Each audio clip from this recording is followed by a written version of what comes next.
ऐसा सवाल जो देखने में लगेगा कि ये आप क्या पढ़ा रहे हैं, लेकिन इसका ऑप्शन इतना बेहतरीन ढंग से रखा है कि बहुत सारे बच्चे सॉल्व तो कर लेंगे लेकिन आंसर तक नहीं पहुंच पाएंगे।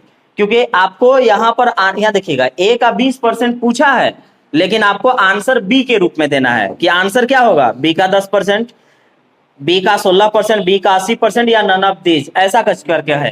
तो आप देखिएगा, इसको सॉल्व करिए। हम जानते हैं का के की मतलब गुना होता है और परसेंट का मतलब नीचे 100 होता है। का के की मतलब गुना होता है। तो हम चाहें तो ध्यान दीजिएगा ना, परसेंट से परसेंट इसी जगह खत्म कर दिए। 4 से अगर मैं कहूं तो ये 2 बार में कटेगा और आपके पास आया, देखिएगा ए का मतलब होता है गुना, आ गया 2 बराबर बी का मतलब गुना, तो यहां कुछ बचा नहीं है। तो आप कह सकते हैं कि 2a बराबर बी लिखा हुआ है, 2a बराबर बी लिखा हुआ है। हम इसको दो तरीके से आपको हम समझा रहे हैं। तो 2a बराबर आपको अगर बी लिखा हुआ है तो आपको बताना था कि a का 20% क्या होगा, यानी a का 20% किस रूप में, b के रूप में।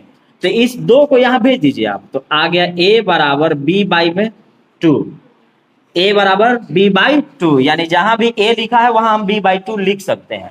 तो आइए इसको देख लेते हैं। तो यहां लिखा हुआ है a का मतलब होता है गुना और 20% लिखा हुआ है, ठीक है, इसको रहने देते हैं, का को छोड़ेंगे। क्यों छोड़ देंगे ऐसे ही, क्योंकि हमको का के ही रूप में आंसर चाहिए। तो a का मान कितना, b बाई 2 है, तो हम यहां लिख देंगे b बाई 2। अब ये वाला 2 से कितना बार में कटा, 10%, तो आप कहेंगे कि ये रहा b का 10%। यानी अगर हमसे कह रहा है कोई कि a का 8% बराबर b का 4% है, तो a का 20% कितना होगा। अब ध्यान से सुनिए, तो a का 8% b का 4% है, मतलब a का जो 8 है वो b के 4 है, यानी दुगना है। मतलब a के पास जो दुगना है वो b के पास आधा है। अब इसको सॉल्व नहीं करेंगे, a का जो दुगना है वो b का आधा है।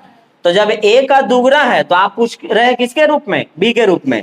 तो हम कहेंगे कि a का अगर 20% है तो b का कितना परसेंट होगा, 10% होगा, आधा होगा। तो हम लिख देते, डायरेक्ट लिखते कि a का 20% जो होगा ना वो b का 10% कहलाएगा। हो गया मेरा ऐसे भी आंसर, और एक ये रहा मेरे पास।